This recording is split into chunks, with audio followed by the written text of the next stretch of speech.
Mi marido me engañó, así que dejé que toda su familia lo viera. Ya sospechaba que mi marido me estaba siendo infiel, porque daba varias señales sospechosas. Se reía y sonreía mucho mientras usaba el celular, diciendo que era solo su madre cuando le preguntaba quién era. Decía que tenía que trabajar hasta tarde todas las noches. Cuando llamaba a la oficina, sus compañeros decían que se había ido hacia ahora. Cuando lo confrontaba, él se reía y decía que era algo que siempre hacían en el trabajo. La gota que colmó el vaso fue cuando salió a comprar leche a las 11:30 de la noche y no volvió hasta las 2 de la madrugada. Ahora, si hay un consejo que puedo dar después de toda mi experiencia, es este. Si crees que tu pareja te está engañando, contrata a un detective privado. Son muy buenos en lo que hacen y consiguen pruebas que realmente ayudan en el divorcio. Avancemos unos meses hasta su cumpleaños. Ahora probablemente estés pensando, ¿por qué demonios esperé meses para enfrentarlo? ¿Y realmente tenía que ser en su cumpleaños? La respuesta a la primera pregunta es que quería reunir la mayor cantidad de pruebas posible para entregárselas a mi abogado, además de organizar un lugar para mudarme. ¿Y la respuesta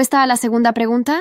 Por supuesto que tenía que ser en su cumpleaños. Después de preguntarle qué quería hacer en su día, insistió en que me fuera de viaje con mis amigas, ya que tendría que trabajar y no quería que le recordaran que estaba envejeciendo, así que ya sabía que algo estaba mal. Después de encontrar una botella de champán y 2 copas escondidas en mi armario, algo en mí se rompió e hice lo que cualquier persona sensata haría. Salí de la casa y me fui a la casa de una amiga, fingiendo que estaba de viaje. Mientras estaba allí, llamé a su madre, a su padre, a su hermana y a algunos amigos. Les dije que quería darle una gran sorpresa, entrar al cuarto con serpentina, bocinas de fiesta y un gran pastel con velas. Suena divertido, ¿verdad? Y lo fue. A las 8:30 de la mañana todos se reunieron frente a nuestro apartamento. Subimos en el ascensor, su madre con el pastel en las manos, y les recordé a todos que guardaran el mayor silencio posible. Puse la llave en la cerradura y abrí la puerta. Entramos todos en silencio y caminamos por el pasillo hacia el dormitorio, todos con una bocina de fiesta en la mano y su madre con el pastel, sonriendo de oreja a oreja. Entonces abrí la puerta del dormitorio de repente. Todo comenzó una noche en la que algo en mí simplemente se rompió. Ya llevaba meses sospechando que Andrés, mi marido, estaba siendo infiel, pero siempre tenía una excusa preparada. El celular, que nunca soltaba, siempre era su madre. Las noches largas en el trabajo eran proyectos importantes, pero esa noche, cuando dijo que iba a comprar leche a las 11:30 y volvió casi a las 2 de la madrugada, algo me hizo pensar que ya no podía ignorar la realidad. Al día siguiente, contraté a un detective privado. No fue una decisión fácil. Me sentía paranoica, como si estuviera exagerando, pero al mismo tiempo había algo en mí que me decía que tenía que hacerlo. Las semanas siguientes fueron un torbellino. Mientras esperaba los resultados del detective, trataba de actuar normal. Cocinaba, limpiaba, iba a trabajar y fingía que todo estaba bien, pero por dentro me consumía la ansiedad. Cada vez que Andrés salía tarde, yo me quedaba despierta, mirando el reloj y preguntándome con quién estaría. Finalmente, el detective me entregó las pruebas. Fotos de Andrés con otra mujer entrando y saliendo de un hotel. Esa mujer no era alguien desconocido, era Daniela, una compañera de trabajo que yo había conocido en una de las cenas de empresa. Todo en mi cuerpo tembló cuando vi las fotos. Era como si todas las piezas del rompecabezas finalmente encajaran. Y lo que vi no me gustó nada. Decidí que no iba a enfrentarlo todavía. Sabía que explotar en el momento no me iba a dar la satisfacción que necesitaba. Quería algo más, algo que doliera tanto como lo que yo sentía. Así que empecé a planificar. Faltaban unos meses para el cumpleaños de Andrés y ya tenía la idea en mente. Iba a exponerlo frente a todo. Era arriesgado, lo sabía, pero también sabía que si no lo hacía, nunca podría superarlo. Mientras tanto, comencé a organizar mis propios asuntos. Encontré un departamento pequeño para alquilar. Empecé a mover dinero de nuestra cuenta conjunta a una cuenta solo mía y hablé con un abogado para asegurarme de que estuviera protegida. Todo esto lo hice sin que Andrés notara nada, porque, bueno, estaba demasiado ocupado con Daniela para darse cuenta de lo que yo hacía. Cuando llegó el día del cumpleaños de Andrés, todo estaba preparado. Él insistió en que me fuera de viaje con mis amigas, diciendo que estaría trabajando todo el día y no quería celebración. Por supuesto, sabía que planeaba pasar el día con Daniela. Lo que él no sabía era que yo no había salido de la ciudad. Estaba en casa de una amiga, monitoreando cada uno de sus movimientos gracias al detective. Esa mañana, llamé a su madre, su padre, su hermana y algunos de sus amigos. Les dije que quería darle una gran sorpresa y que se reunieran en nuestro apartamento a las 8:30. Todos parecían emocionados. Su madre incluso se ofreció a llevar un pastel. Yo casi reí cuando dijo, le va a encantar la sorpresa. Cuando todos llegaron al edificio, yo fingía estar tan emocionada como ellos. Subimos en el ascensor, su madre con el pastel y los demás cargados de serpentinas y bocinas de fiesta. Les pedí que guardaran silencio absoluto, como si quisiéramos hacer un momento perfecto. Mis manos temblaban mientras giraba la llave en la cerradura. Entramos sigilosamente, y el pasillo parecía interminable mientras nos dirigíamos hacia el dormitorio. Mi corazón latía tan fuerte que sentía que todos podían escucharlo. Cuando llegamos a la puerta, hice una pausa. Volteé a ver a todos y les hice una señal para que se prepararan. Conté hasta 3 en mi cabeza y abrí la puerta de golpe. Lo que vimos al entrar fue exactamente lo que esperaba, pero no por eso fue menos impactante. Andrés estaba en la cama con Daniela, ambos desnudos y profundamente dormidos. Por un segundo, todo fue Fue silencio. Luego, su madre soltó un grito que me hizo estremecer. Andrés despertó sobresaltado, mirando a su alrededor como si no pudiera entender lo que estaba pasando. Daniela se cubrió torpemente con la sábana, su rostro completamente rojo. ¿Qué demonios es esto?, gritó su padre. En ese momento, me sentí como si estuviera fuera de mi cuerpo, mirando todo desde lejos. Había estado planeando esto durante meses, pero nada podía prepararme para ver la escena real. Sin embargo, no iba a retroceder. Este era mi momento. Me acerqué despacio a la cama, con una calma que no sentía realmente, pero que estaba decidida a mostrar. Andrés balbuceaba algo, tratando de justificarse, pero no podía siquiera formar una frase coherente. ¿Esto es lo que haces cuando dices que trabajas hasta tarde?, le dije, con la voz firme pero llena de rabia contenida. Daniela parecía al borde de las lágrimas, pero no me importaba. Miré directamente a ella y solté: espero que te quedes con él, porque después de esto, es todo tuyo. Los demás seguían petrificados. Su madre no podía dejar de mirar a su hijo con una mezcla de vergüenza y enojo. Su hermana murmuró: no puedo creer esto, mientras su padre sacudía la cabeza con desprecio. Entonces saqué mi teléfono. Había preparado todo con anticipación, y con solo unos toques, proyecté en la televisión del cuarto las fotos y videos que el detective me había dado. Para que no haya duda, dije mientras las imágenes llenaban la pantalla. Andrés y Daniela entrando juntos al hotel, abrazados, riéndose. Salían horas después, acaramelados. Todo estaba ahí, grabado y documentado. Los ojos de Andrés se abrieron como platos. ¿Estás loca?, gritó, pero su voz sonaba más desesperada que enojada. ¿Loca? ¿Por qué? ¿Por exponer la verdad?, respondí con sarcasmo, sintiendo que cada palabra lo apuñalaba. El resto de la familia miraba incrédula. Su madre trató de decir algo, pero no le salían las palabras. No terminé ahí. Abrí un sobre que tenía guardado y saqué copias de los documentos de divorcio que ya había presentado. Los arrojé sobre la cama, justo frente a Andrés y Daniela. Esto ya está en marcha, le dije. El apartamento será vendido y tú no recibirás ni un centavo. Todo lo que tienes, Andrés, lo tienes porque yo lo pagué. Espero que tengas a dónde ir, porque aquí ya no puedes quedarte. La cara de Daniela se puso pálida, como si recién entendiera en lo que se había metido. Andrés trató de levantarse, pero lo miré fijamente y le dije: ni lo intentes, ya no tienes ningún poder aquí. Era el momento más liberador de mi vida, ver cómo su mundo se desmoronaba frente a todos los que alguna vez lo admiraron. Después de soltar las copias de los papeles, me giré hacia su madre, quien seguía con el pastel en las manos, temblando. ¿Este es el hijo que criaron?, le dije, mirando directamente a sus ojos. No esperaba una respuesta, pero sentí que necesitaba decirlo. Ella intentó balbucear algo, como si quisiera defenderlo, pero al ver las imágenes en la pantalla, solo pudo bajar la cabeza. Siempre lo protegieron, siempre lo justificaron. Ahora vean en lo que se convirtió, añadí. Su padre, en cambio, parecía furioso. Esto es una vergüenza para la familia, dijo mientras Andrés trataba de excusarse con esa actitud patética que me daba más rabia que pena. Daniela, en cambio, seguía en silencio, encogida en la cama como si quisiera desaparecer. Me aseguré de que no quedaran dudas sobre lo que iba a pasar. Ya hablé con mi abogado y esta casa será vendida en 2 semanas. Andrés, tienes hasta entonces para recoger tus cosas y largarte. Y tú, Daniela, no vuelvas a poner un pie aquí. No sé en qué estabas pensando, pero espero que valiera la pena. Mis palabras eran frías, calculadas. Estaba cansada de llorar y sentirme rota por dentro. Ahora era el turno de ellos de cargar con las consecuencias. Andrés intentó acercarse, con esa típica cara de víctima que usaba cuando quería que lo perdonara. Por favor, déjame explicarte. No fue lo que parece, dijo. Tuve que reírme. ¿De verdad, Andrés? ¿Esto no es lo que parece? ¿Tengo que explicar las fotos o lo haces tú? En ese momento, sentí que ya no había más que decir. Había expuesto todo frente a quienes más le importaban y había dejado claro que yo no iba a ser una más en su lista de víctimas. Me dirigí hacia la puerta, pero antes de salir, me volví hacia la familia. Espero que después de esto, no vuelvan a llamarme para limpiar sus problemas. Ahora pueden encargarse ustedes de su hijo perfecto. Con eso, cerré la puerta detrás de mí. Cuando bajé por el ascensor, sentí una mezcla de alivio y vacío. Había terminado con algo que me había estado consumiendo por dentro durante meses, pero la realidad de todo lo que venía después empezaba a pesarme. Aún así, por primera vez en mucho tiempo, sentí que tenía el control de mi vida. Cuando llegué al lobby del edificio, me encontré con un silencio que contrastaba con el caos que había dejado arriba. Sentí las miradas del conserje y de algunos vecinos, pero no me importó. Mi amiga ya me esperaba afuera en su auto, lista para llevarme a mi nuevo departamento. Subí al carro y por primera vez en mucho tiempo dejé escapar un suspiro profundo. ¿Salió como planeaste?, me preguntó ella, girándose para mirarme. Pensé por un momento antes de responder. Sí, pero no sabía cuánto me iba a doler, aunque también se siente bien. Había esperado tanto este momento, pero nunca imaginé el torrente de emociones que me embargaría. Tristeza, alivio, rabia y algo que apenas empezaba a identificar como libertad. Las siguientes semanas pasaron rápido. Andrés intentó llamarme varias veces, dejando mensajes de voz donde pedía perdón, donde me decía que todo había sido un error, que podíamos arreglarlo. Cada vez que escuchaba esos mensajes, me sentía más fuerte al ignorarlos. ¿Arreglar qué? No había nada que salvar, nada que... Daniela, por supuesto, desapareció del mapa. Según supe después, había bloqueado a Andrés en todas las redes sociales, dejándolo solo y con las consecuencias de sus actos. No me sorprendió. Siempre supuse que ella no lo quería realmente, solo disfrutaba del juego. Su familia también intentó contactarme, sobre todo su madre, diciendo que las cosas habían escalado demasiado y que todo todos cometemos errores. Pero yo ya no estaba dispuesta a escuchar. El día que el apartamento se vendió fue como cerrar un capítulo definitivo en mi vida. Usé mi parte del dinero para amueblar mi nuevo lugar. Un espacio pequeño, pero completamente mío. Sentarme en mi sofá nuevo, con una copa de vino en la mano, fue como sentir por primera vez lo que era la verdadera paz. No había nadie que me mintiera, nadie que me usara, nadie que me tratara como si fuera una obligación. Era solo yo, mi espacio y el futuro que estaba lista para construir. Mientras miraba por la ventana, me di cuenta de que, aunque había perdido un matrimonio, había recuperado algo mucho más valioso, a mí misma. Unas semanas después de haberme instalado por completo en mi nuevo hogar, recibí una llamada inesperada. Era el abogado, confirmándome que el proceso de divorcio estaba casi completo y que Andrés no había objetado ninguno de los términos. Tal vez porque sabía que no tenía argumento, o quizás porque ya estaba demasiado avergonzado para enfrentarse a mí. De cualquier forma, era un alivio. Pero lo que realmente marcó ese día fue un mensaje que recibí de un número desconocido. Al abrirlo, reconocí inmediatamente el tono. Era Daniela. Espero que estés contenta con todo lo que hiciste. Lo humillaste frente a su familia y arruinaste su vida. Pero ¿sabes qué? Te aseguro que no va a quedarse así. Lo borré sin responder, aunque no pude evitar reírme. La ironía de que ella hablara de humillación era casi ridícula. Con el paso del tiempo, la gente dejó de hablar del tema. Andrés se mudó a otro lugar, lejos de todos. O al menos eso escuché. Su familia nunca se disculpó directamente, pero también dejaron de intentar contactarme. Supongo que, al final, entendieron que ya no podían manipularme como antes. Empecé a reconstruir mi vida. Me enfoqué en mi trabajo, volví a retomar actividades que había dejado de lado por años, e incluso conocí a nuevas personas. No voy a mentir, hubo noches solitarias, momentos en los que me preguntaba si todo había valido la pena, pero cada vez que pensaba en eso, recordaba el peso que había cargado durante años y lo bien que se sentía estar libre. Hoy, al mirar hacia atrás, no siento odio ni rencor hacia Andrés. Siento lástima, lágrimas desperdiciadas, años invertidos en alguien que nunca entendió lo que tenía hasta que lo perdió. Pero también siento orgullo por haber tenido el coraje de enfrentar la situación de la manera en que lo hice. Sé que no todo el mundo estaría de acuerdo con mi forma de manejarlo, pero no me importa. Fue mi forma de cerrar el ciclo, de recuperar el control y de asegurarme de que él entendiera las consecuencias de sus actos. Ahora, cuando alguien me pregunta sobre mi pasado, no tengo miedo de contar mi historia, porque ya no es una herida abierta, es una cicatriz que me recuerda lo fuerte que puedo ser. Actualizar. Han pasado 5 años desde ese día que cambió mi vida para siempre. Ahora, cuando miro hacia atrás, veo no solo cómo cambió mi vida, sino también cómo esa situación afectó a cada uno de los involucrados. Andrés, según me contaron algunas personas que lo conocen, nunca se recuperó del golpe. Después de nuestra separación, tuvo que mudarse a un pequeño apartamento y buscar otro empleo, porque la empresa donde trabajaba se enteró de su comportamiento poco profesional y lo despidieron. Intentó rehacer su vida con otras mujeres, pero parece que ninguna relación le duró. No me sorprende. Andrés siempre buscó que otros cargaran con su responsabilidad, y supongo que al final nadie quiso ser su próxima víctima. Daniela, por otro lado, desapareció por completo de mi radar. Durante un tiempo, escuché rumores de que había tenido problemas en el trabajo después de que sus compañeros se enteraron de su relación con Andrés. Nadie la veía con respeto, y eventualmente renunció. No sé qué fue de ella, y honestamente, no me interesa. En mi mente, siempre será una figura secundaria en la historia, alguien que tomó decisiones equivocadas y pagó el precio por ellas. Supongo que donde sea que esté, sigue justificando sus acciones para poder dormir tranquila por la noche. En cuanto a la familia de Andrés, las cosas tampoco terminaron bien para ellos. Su madre, quien siempre lo había defendido, cayó en una fuerte depresión después de que la relación entre ellos se enfrió. Andrés les echó en cara que lo habían abandonado cuando más los necesitaba, aunque la verdad es que fue él quien se alejó de todo. Su padre, quien siempre fue más crítico con él, dejó de intentar reparar su relación. Según supe, Andrés apenas los visita ahora. Su hermana, en cambio, me envió un mensaje hace un par de años, disculpándose por no haberme apoyado más en su momento. No respondí, no sentí rencor, pero tampoco vi la necesidad de abrir una puerta que ya había cerrado.